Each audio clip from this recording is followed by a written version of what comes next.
ഗുരുഭ്യോ നമ. പ്രിയമുള്ളവരെ, എല്ലാവർക്കും നമസ്കാരം. ഇന്ന് ഞാനിവിടെ അവതരിപ്പിക്കുന്നത് ഋഷികേശിനെ കുറിച്ചാണ്. നമുക്ക് അറിയാം, ഉത്തരാഖണ്ഡിലെ ഗംഗാ നഗരങ്ങളില് രണ്ട് ഗംഗാ നഗരങ്ങളാണ്. ഒന്ന് ഹരിദ്വാറും മറ്റൊന്ന് ഋഷികേശുമാണ്. പൗരാണികമായും ആധ്യാത്മികമായും ഋഷികേശിന് ഒരുപാട് പ്രാധാന്യം ഉണ്ട്. രൈഭ്യൻ എന്ന മഹർഷി തൻ്റെ ഋഷീകങ്ങൾ എന്ന് വെച്ച് കഴിഞ്ഞാൽ ഇന്ദ്രിയങ്ങൾ എന്നാണ്. ഇന്ദ്രിയങ്ങളെ സ്വാധീനമാക്കിയത് ഇവിടെ വെച്ചായതിനാലാണ് ഈ സ്ഥലത്തിന് ഋഷികേശം എന്ന പേര് കൈവന്നതെന്നാണ് പറയപ്പെടുന്നത്. പുരാതന കാലം മുതൽ അനേകം മഹാത്മാക്കള് ഈ സ്ഥലത്ത് ധ്യാന മനനങ്ങൾക്കായിട്ട് വന്ന് ചേർന്നിട്ടുണ്ട്. ഹരിദ്വാറിൽ നിന്ന് 23 കിലോമീറ്റർ, അതാണ് ഋഷികേശിലേക്കുള്ള ദൂരം. ഇവിടെ നിന്ന് നാം ഉത്തരാഖണ്ഡിന്റെ കാനന പ്രകൃതിയിലേക്ക് പ്രവേശിക്കുന്നു. നമ്മൾ ഹരിദ്വാറിനെ കുറിച്ച് പറഞ്ഞു, ഹിമാലയത്തിന്റെ പ്രവേശന കവാടമെന്നും. ഇവിടെയോ ഹിമാലയത്തിലെ പുണ്യക്ഷേത്രങ്ങളും തീർത്ഥാടന കേന്ദ്രങ്ങളും ഒക്കെ സ്ഥിതി ചെയ്യുന്നത് ഇവിടെ നിന്നും മുന്നോട്ടുള്ള യാത്രയിലാണ്. അതുകൊണ്ട് മഹാകവി പി കുഞ്ഞിരാമൻ നായർ ഋഷികേശിനെ വിശേഷിപ്പിച്ചത് ഹിമാലയത്തിന്റെ പാദനഖങ്ങൾ എന്നാണ്. ഹരിദ്വാറിനെ ഹിമാലയത്തിന്റെ കവാടം എന്ന് വിളിച്ചെങ്കിൽ, അതായത് ഹിമാലയത്തിലേക്കുള്ള പ്രവേശന കവാടമായിട്ട് അതിനെ കരുതുന്നെങ്കിൽ, ഇത് ഹിമാലയത്തിന്റെ പാദനഖങ്ങൾ എന്നാണ്. കാരണം ഋഷികേശിൽ നിന്നും ആരംഭിക്കുന്നു എന്നാണ് പറയപ്പെടുന്നത്. ഒരു മനുഷ്യ രൂപമായിട്ട് ഹിമാലയത്തെ സങ്കല്പിക്കുകയാണെങ്കിൽ ആ രൂപത്തിന്റെ പാദത്തിലെ നഖങ്ങളുടെ സ്ഥാനത്താണത്രേ ഈ ഋഷികേശം. അതായത് ഈ ഋഷികേശും ഹരിദ്വാർ കവാടം, അത് കഴിഞ്ഞിട്ട് അങ്ങോട്ട് ചെല്ലുമ്പോഴാണ് പാദനഖങ്ങളുടെ സ്ഥാനത്ത് നിൽക്കുന്ന ഋഷികേശ്. അവിടെ നിന്നാണ് പ്രധാനപ്പെട്ടതായിട്ടുള്ള ഇടങ്ങളിലേക്കെല്ലാം നമ്മൾ തിരിഞ്ഞു പോകുന്നത്. ധാരാളം ആശ്രമങ്ങളും ഭോജനശാലകളും മഠങ്ങളും വ്യാപാര സ്ഥാപനങ്ങളും ഒക്കെ ചേർന്ന് ഈ ഗംഗാനഗരത്തിലെ ഈ പുണ്യ നഗരത്തെ ഒരു മഹാനഗരിയായിട്ട് മാറ്റിയിരിക്കുകയാണ്. ധാരാളം കാവ്യവസ്ത്രധാരികളായിട്ടുള്ള ആളുകളെ, സന്യാസിമാരെയും ഒക്കെ ഇവിടെ കാണാം. ബദരിനാഥിലേക്കും കേദാർനാഥിലേക്കും ഗംഗോത്രി, യമുനോത്രി, ഇതെല്ലാം ചതുർധാമങ്ങളാണ്. ആ ചതുർധാമങ്ങളിലേക്കെല്ലാം ഋഷികേശിൽ നിന്നാണ് തിരിഞ്ഞ് പോകേണ്ടുന്നത്. നമ്മൾ ഹരിദ്വാറിൽ നിന്ന് ഋഷികേശിലേക്ക് പോകുന്ന വഴിയെ നമുക്ക് വസിഷ്ഠ ഗുഹ കാണാനായിട്ട് സാധിക്കും. അത് വസിഷ്ഠ ഗുഹ എന്ന് പറയുന്നത് അവിടേക്ക് ഇറങ്ങി ചെല്ലുമ്പോൾ വളരെ അതീവ ശാന്തമായ ഒരു ആശ്രമം അവിടെ നിലകൊള്ളുന്നുണ്ട്. പശുക്കളൊക്കെ അവിടെ അലഞ്ഞു തിരിഞ്ഞ് നടക്കുന്നതായിട്ട് നമുക്ക് കാണാം. താഴെ ഗംഗാനദി ശാന്തയായിട്ട് ഒഴുകുന്നുണ്ട്. ഗംഗാനദിയുടെ തീരത്ത് ഉരുണ്ട പാറക്കല്ലുകൾ ഇങ്ങനെ ചിതറിക്കിടക്കുന്നതൊക്കെ കാണാം. സാക്ഷാൽ വസിഷ്ഠ മഹർഷി തപസ് ചെയ്തിരുന്ന ഒരു ഗുഹാക്ഷേത്രം അവിടെയുണ്ട്. വസിഷ്ഠ മഹർഷി മാത്രമല്ല, അദ്ദേഹത്തിന്റെ പത്നിയായ അരുന്ധതി ദേവിയും അവിടെ ധ്യാനിച്ചിരുന്നതായിട്ട് പറയപ്പെടുന്നുണ്ട്. രഘുവംശത്തില് ഇതിനെപ്പറ്റി പരാമർശമുണ്ട്. അവിടെ കാളിദാസന്റെ രഘുവംശം, അതില് ദിലീപ രാജാവും അദ്ദേഹത്തിന്റെ പത്നിയും തപസ്സു ചെയ്ത് പാർത്ത ഇടമായിട്ട് കാളിദാസന് ഈ സ്ഥലത്തെ വർണ്ണിക്കുന്നുണ്ട്. അവര് നന്ദിനി പശുവിനെയൊക്കെ മേച്ച് നടന്ന കാട്ടുപ്രദേശവും ഗംഗാതീരവും ഒക്കെ ഈ വസിഷ്ഠ ഗുഹയുടെ ആ പ്രാന്തപ്രദേശത്താണെന്ന് കാളിദാസൻ തൻ്റെ രഘുവംശം എന്ന കാവ്യത്തില് പറയുന്നുണ്ട്. ഭാരതീയ പുരാണങ്ങളിലെ ഒരുപാട് സംഭവങ്ങൾ നമുക്ക് ഈ ഹിമാലയത്തിലെ ഓരോ പ്രദേശത്തേക്കും പോയാൽ സംഭവങ്ങൾ നടന്ന ഇടങ്ങളാണ് ഹിമാലയത്തിലെ ഓരോ പ്രദേശവും. നമുക്ക് അവിടെയൊക്കെ സഞ്ചരിക്കുമ്പോൾ ചരിത്രത്തിലൂടെ നീങ്ങുകയാണ് എന്നുള്ള ഒരു പ്രതീതി നമുക്ക് അനുഭവിക്കാൻ പറ്റും. ഗുഹയിൽ സാധാരണ ഇരുട്ടാണല്ലോ. ആ ഇരുട്ടില് ധ്യാനലീനരായിട്ട് നമ്മളിങ്ങനെ ശിവചിന്തയിലൊക്കെ മുഴുകിയിരിക്കുകയാണെങ്കിൽ ഒരു പ്രത്യേകമായിട്ടുള്ള ഒരു അനുഭൂതി വിശേഷം നമുക്ക് ലഭിക്കുന്നുണ്ട്. ശ്രീരാമന്റെ ഗുരുവായിരിക്കാനുള്ള ആഗ്രഹത്താൽ കാലങ്ങൾക്ക് മുമ്പേ ഇക്ഷ്വാകു വംശത്തിലെ കുലഗുരുവായി തീർന്ന ആളാണ്. രാമായണത്തിൽ അദ്ദേഹം അങ്ങനെ പറയുന്നുണ്ട്. വസിഷ്ഠ മഹർഷി അങ്ങനെ ഇക്ഷ്വാകു വംശത്തിലെ കുലഗുരുവായി തീർന്നു. ശ്രീരാമന്റെ ഗുരുവായിട്ട് ഇരിക്കാനുള്ള ആഗ്രഹത്താലാണ് അദ്ദേഹം അങ്ങനെ ചെയ്തതെന്ന്. ശ്രീരാമനൊക്കെ ജനിക്കുന്നതിന് കുറെ വർഷങ്ങൾക്ക് മുന്നേ തന്നെ അദ്ദേഹം കുലഗുരുവായി തീർന്നു. അതേപ്പറ്റിയൊക്കെ രാമായണത്തിൽ പരാമർശമുണ്ട്. ഈ വസിഷ്ഠ ഗുഹയുടെ പരിസരത്തായിട്ട് കളകള ശബ്ദത്തോടെ ഇളം പച്ച നിറത്തില് പുഞ്ചിരിച്ചുകൊണ്ടെന്ന പോലെ ഗംഗ ഇങ്ങനെ ഒഴുകിപ്പോകുന്ന കാഴ്ച നമുക്ക് കാണാൻ സാധിക്കും. അതിന് പരിസരത്തായിട്ട് അരുന്ധതി ഗുഹ, അദ്ദേഹത്തിന്റെ പത്നിയായ അരുന്ധതി ദേവി, അരുന്ധതി ഗുഹയും നമുക്ക് കാണാൻ സാധിക്കുന്നുണ്ട്. പർവ്വത പ്രദേശത്ത് നിന്ന് സമതലങ്ങളിലേക്ക് ഗംഗ പ്രവേശിക്കുമ്പോൾ ഒരു വലിയ നദിയായിട്ട് രൂപം പ്രാപിക്കുന്നത് ഋഷികേശിലാണ് എന്ന് പറയപ്പെടുന്നുണ്ട്.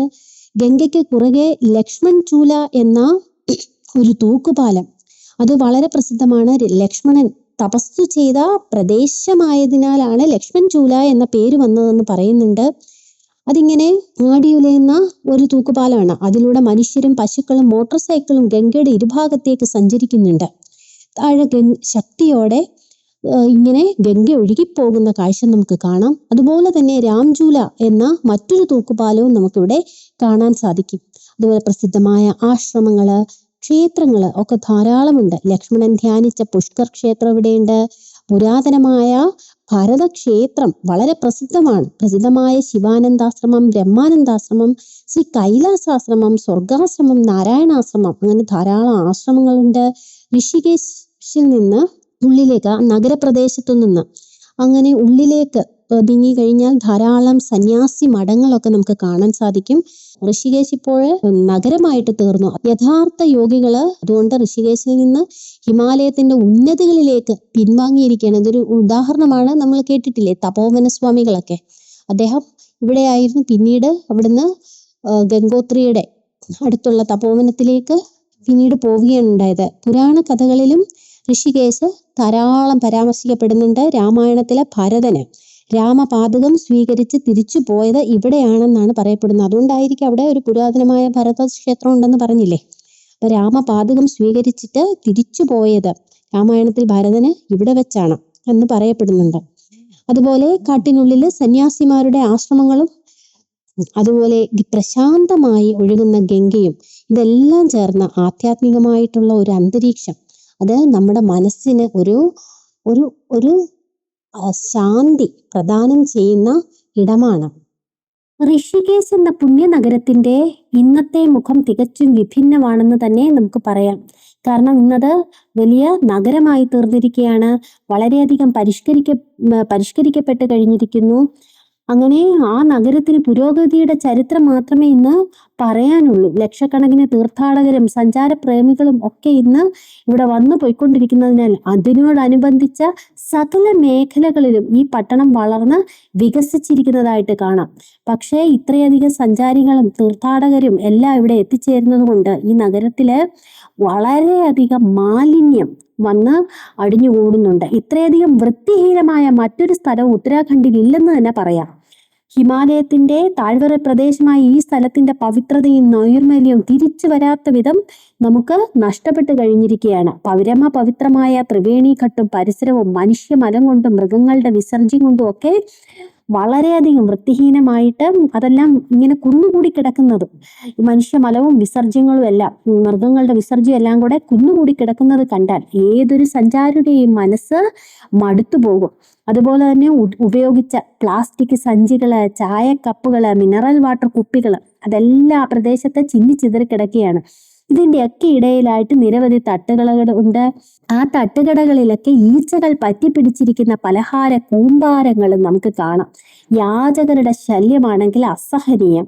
എല്ലാ മാലിന്യങ്ങളും തുടച്ചു നീക്കി ഗംഗാനദി വല്ലപ്പോഴും ഒന്ന് കരകവിഞ്ഞ് ഒഴുകുമ്പോൾ മാത്രമാണ് ഈ പ്രദേശങ്ങൾ തൽക്കാലത്തേക്കൊന്ന് ശുദ്ധീകരിക്കപ്പെടുന്നത്.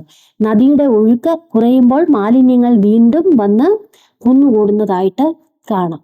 അങ്ങനെ മാലിന്യത്തിന്റെ ഒരു കേന്ദ്രമായിട്ട് മാറിയേക്കാണ് ഇപ്പം ഋഷികേശില്. പണ്ട് പോകുന്ന ആ അനുഭൂതി നമുക്ക് ലഭിക്കുകയില്ല. കാരണം ഈ മാലിന്യങ്ങൾ കൊണ്ടും ഒക്കെ, അത് മാത്രമല്ല നഗരമായി തീരുമ്പോൾ സ്വാഭാവികമായിട്ടും ആ ആധ്യാത്മികമായിട്ടുള്ള ആ ചൈതന്യം അല്ലെങ്കിൽ ആ പ്രശാന്തത അവിടെ ഉണ്ടാവില്ല. നഗരത്തിന്റെ കോലാഹലങ്ങളിൽ അതെല്ലാം നഷ്ടപ്പെട്ടു പോകുന്നത് സ്വാഭാവികമാണ്. ഇവിടുത്തെ പ്രധാനപ്പെട്ട ഇടങ്ങളാണ് ത്രിവേണിഘട്ട്, ഗീതാഭവൻ, കണ്വമുനിയുടെ ആശ്രമം, നീലകണ്ഠ ക്ഷേത്രം, മുനിക്കിരേത്തി. ഇതെല്ലാം പ്രധാനപ്പെട്ട ഇടങ്ങളാണ്. നമ്മൾ ഋഷികേശിൽ നിന്ന്, നഗരത്തിൽ നിന്ന് മാറി വനാന്തർ ഭാഗത്തേക്ക് പോവുകയാണെങ്കിൽ നമുക്ക് കാണാൻ പറ്റും ഗംഗാ നദിയുടെ തീരത്തായിട്ട് ആധുനിക സൗകര്യങ്ങളോടെ എല്ലാം പണി തീർത്ത കുടിലുകൾ. ആ കുടിലുകളിലൊക്കെ താമസിച്ച് ഗംഗയിൽ രണ്ടു നേരവും മുങ്ങിക്കുളിച്ച് കാട്ടിലെ ഔഷധ ഗുണമുള്ള മരങ്ങളുടെ ഗന്ധമൊക്കെ ശ്വസിച്ച് നീരുറവുകളിലെ ഔഷധ വീര്യമുള്ള വെള്ളമൊക്കെ കുടിച്ച് സസ്യാഹാരം കഴിച്ച് യോഗ പരിശീലിച്ച് ആരോഗ്യം വീണ്ടെടുക്കുന്ന പ്രക്രിയയിൽ മുഴുകിയിരിക്കുന്ന സ്വദേശികളെയും അതേപോലെ വിദേശികളെയും ഒക്കെ നമുക്ക് ധാരാളമായിട്ട് കാണാൻ പറ്റും.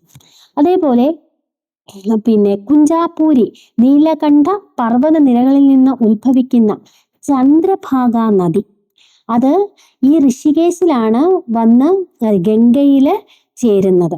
അങ്ങനെ ഒരു കാഴ്ചയും നമുക്ക് ഇവിടെ കാണാനായിട്ട് സാധിക്കും. നേരത്തെ ഞാൻ സൂചിപ്പിച്ചിരുന്നല്ലോ വസിഷ്ഠ ഗുഹ. അതിനോടനുബന്ധിച്ചിട്ടുള്ള ഒരു കഥയെന്നോ അല്ലെങ്കിൽ അതിനോടനുബന്ധിച്ചുള്ള ചില കാര്യങ്ങൾ. പുരുഷോത്തമാനന്ദജി എന്ന് പറയുന്ന അദ്ദേഹത്തെ പറ്റി ഈ വസിഷ്ഠ ഗുഹയുമായി ബന്ധപ്പെട്ട് അദ്ദേഹത്തെ പറ്റി പറയാനുള്ള ചില കാര്യങ്ങൾ ഇവിടെ പരാമർശിക്കുകയാണ്. ശ്രീരാമകൃഷ്ണാശ്രമത്തിലെ സ്വാമി ബ്രഹ്മാനന്ദജി മഹാരാജിന്റെ ശിഷ്യനായിരുന്നു ഈ പറഞ്ഞ പുരുഷോത്തമാനന്ദജി മഹാരാജ്.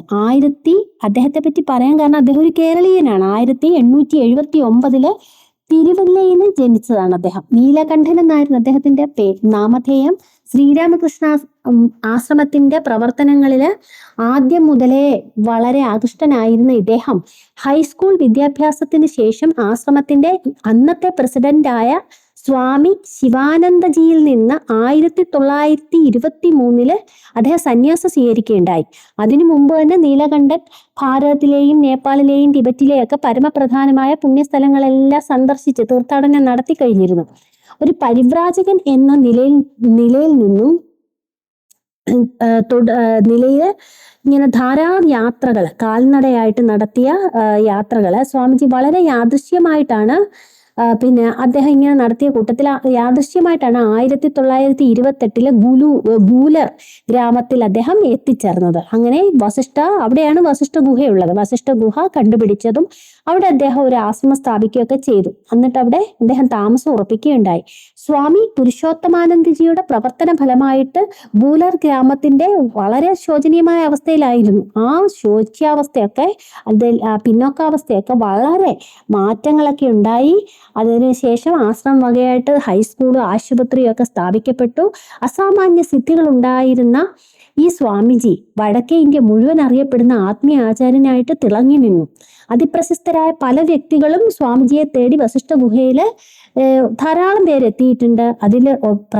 അതിലേറ്റവും പ്രശസ്തനായിട്ടുള്ള ഒരാളാണ് പുട്ടപ്പർത്തിയിലെ ശ്രീ സത്യസായി ബാബ. അദ്ദേഹം 1957 സ്വാമി കാളികാനന്ദജിയുമൊത്ത് വസിഷ്ഠ ഗുഹയിൽ വന്ന് സ്വാമി പുരുഷോത്തമാനന്ദജിയുടെ ആതിഥ്യം സ്വീകരിക്കുകയുണ്ടായിട്ടുണ്ട്. കുറച്ചു ദിവസം അവിടെ ധ്യാനത്തില് ഗുഹയിൽ ഇരിക്കുകയും ചെയ്തു. ശൂന്യതയിൽ നിന്ന് വിഭൂതി ആവാഹിച്ചെടുത്ത് അദ്ദേഹം സായിബാബ സ്വാമിജിക്കും ആശ്രമവാസികൾക്കും തിലകം ചാർത്തുകയുണ്ടായി. സത്യസായിബാബ പോയ ശേഷം ഗുഹയില് പ്രവേശിച്ച പുരുഷോത്തമാനന്ദജി കണ്ടത് എന്താണ്? പീഠത്തിന്റെ താഴെയായിട്ട് 100ന്റെ 10 നോട്ടുകൾ. അദ്ദേഹം അമ്പരന്ന് പോയി. കാരണം ഒരു ചില്ലിക്കാശ് പോലും കൈവശമില്ലാതെ കാൽനടയായിട്ട് ഹിമാലയം മുഴുവൻ സഞ്ചരിച്ച സത്യസായി ബാബ ആശ്രമവാസികൾക്ക് വേണ്ടി ശൂന്യതയിൽ നിന്ന് സൃഷ്ടിച്ചതാകണം ആ 1000 രൂപ. കാരണം അദ്ദേഹം വന്നപ്പോൾ കയ്യിലൊന്നുമില്ല, കൈ വീശിയാണ് അദ്ദേഹം വന്നത്. അപ്പൊ ശൂന്യതയിൽ നിന്ന് സൃഷ്ടിച്ചതാണെന്ന് മനസ്സിലായി. 1961 ഫെബ്രുവരി 13 മഹാശിവരാത്രി ദിവസം സ്വാമി പുരുഷോത്തമാനന്ദജി മഹാസമാധിയിൽ പ്രവേശിച്ചു. പുരുഷോത്തമാനന്ദജി ട്രസ്റ്റ് എന്ന പേരിലുള്ള സ്ഥാപനമാണ് ഇന്ന് ഈ ആശ്രമവും സ്വത്തുക്കളും എല്ലാം കൈകാര്യം ചെയ്യുന്നത്. അവിടെ മലയാളിയായിട്ടുള്ള സ്വാമി ചൈതന്യാനന്ദജിയൊക്കെ ഒരു ട്രസ്റ്റിയായിട്ടും ഭരണാധികാരിയായിട്ടൊക്കെ ഇരുന്നിട്ടുണ്ട്. അതുപോലെ ആ വസിഷ്ഠ ഗുഹയുടെ പരിസരത്തായിട്ടാണ് അരുന്ധതി ഗുഹ. അരുന്ധതി ദേവി തപസ് ചെയ്തിരുന്ന ഗുഹയുണ്ടായിരുന്നത്. ഗംഗാ നദീതടത്തിന്റെ അടുത്തായിട്ടാണ് ഈ ഗുഹകൾ രണ്ടും ഉണ്ടായിരുന്നത്. അവിടെ ഗംഗാ നദീതടത്തിലൂടെ ഇറങ്ങി നടന്നു വേണം എവിടെ അരുന്ധതി ദേവി ഇരുന്ന ഈ അരുന്ധതി ഗുഹയിൽ എത്തിച്ചേരാൻ. ഗുഹയില് ചമ്രം പടഞ്ഞിരുന്ന കുറച്ചു നേരം പിന്നെ ഗംഗാനദിയെ നോക്കിയിരിക്കുമ്പോൾ നമ്മളെല്ലാം മറന്നു പോകുന്ന ഒരു ആത്മനിർവൃതിയിൽ എത്തിച്ചേരുന്ന ഒരു അവസ്ഥയൊക്കെ ഉണ്ടാകാറുണ്ട്. ഈ ഗുഹയില് പല ദിവ്യാത്ഭുതങ്ങളും സംഭവിച്ചിട്ടുള്ളതായിട്ട് സ്വാമി ചൈതന്യാനന്ദ സാക്ഷ്യപ്പെടുത്തുകയുണ്ടായിട്ടുണ്ട്. അരുന്ധതി ദേവിയുടെ ഗുഹയില് വളരെ വർഷങ്ങൾക്ക് മുമ്പ് കാഞ്ഞങ്ങാട് രാമദാസ് സ്വാമിജി എന്ന മഹായോഗീശ്വരൻ അരുന്ധതി ഗുഹയില് കുറച്ചു ദിവസം ധ്യാനത്തിലിരുന്നു. അങ്ങനെ ഗംഗാജലം മാത്രമായിരുന്നു അദ്ദേഹത്തിന് ഭക്ഷണമായിട്ടുണ്ടായിരുന്നത്. സ്വാമിജിയുടെ ഭക്ഷണം എന്ന് പറയുന്നത് ഗംഗാജലം മാത്രം. ധ്യാനത്തിന്റെ അവസാന ദിവസം ഒരു ദിവ്യപ്രകാശം രാമദാസ് സ്വാമിജിയുടെ മുന്നില് തെളിഞ്ഞു വന്നതായിട്ട് പറയപ്പെടുന്നുണ്ട്. ക്രമേണ അതൊരു രൂപമായിട്ട് മാറി. യേശുക്രിസ്തുവിന്റെ പോലെ തലമുടിയും താടിയും നീട്ടി വളർത്തിയ, അല്ലെങ്കിൽ അതേപോലെ നീണ്ട വസ്ത്രങ്ങൾ ധരിച്ച, കുരിശുമാല അണിഞ്ഞ ആ ദിവ്യരൂപം സ്വാമിജിക്ക് ദർശനം നൽകിയ ശേഷം മാഞ്ഞുപോയി. അതുപോലെ കറുത്തവാവ് ദിവസം ഗംഗാനദിയിൽ നിന്ന് ദീപ്തമായ പ്രകാശഗോളങ്ങള് ഗുഹയ്ക്കകത്തേക്ക് ഒഴുകിപ്പോകുന്നതും ധാരാളം പേര് കണ്ടിട്ടുണ്ട്. അവിടുത്തെ ഗ്രാമീണരടക്കം ധാരാളം പേര്. അപ്പൊ ഈ യേശുക്രിസ്തുവിന്റെ രൂപം കണ്ടതിൽ അത്ഭുതപ്പെടാനൊന്നുമില്ല. പല പുസ്തകത്തിലും പരാമർശിക്കുന്നുണ്ട് ഈ ഹിമാലയത്തിൽ അദ്ദേഹം ഗുഹകളിൽ ജീവിച്ചിരിക്കുന്നതായിട്ട്, ഇപ്പോഴും ജീവിച്ചിരിക്കുന്നതായിട്ട് പലരും കണ്ടിട്ടുണ്ട്. അദ്ദേഹത്തെ പലയിടത്തും കണ്ടിട്ടുണ്ട്. അദ്ദേഹത്തിന്റെ സാന്നിധ്യം ഹിമാലയ ഗുഹകളില് നിഗൂഢമായിട്ടുള്ള ഹിമാലയത്തിലെ ഏതൊക്കെയോ ഗുഹകളിൽ ഇന്നും അദ്ദേഹത്തിന്റെ സാന്നിധ്യം ഉണ്ടായിട്ടുള്ളതായിട്ട് പറഞ്ഞു കേൾക്കാറുണ്ട്. പുസ്തകത്തിലൊക്കെ പലപ്പോഴും അതിന്റെ പരാമർശവും ഉണ്ടായിട്ടുണ്ട്. അങ്ങനെ ഇപ്പോൾ ഇവിടെ ഋഷികേശിനെ കുറിച്ചുള്ള വിവരണം അവസാനിക്കുകയാണ്. ഇനി ചതുർധാമങ്ങളുടെ കഥയുമായി അല്ലെങ്കിൽ അതിന്റെ വിവരണവുമായി അടുത്ത ദിവസം നമുക്ക് കാണാം.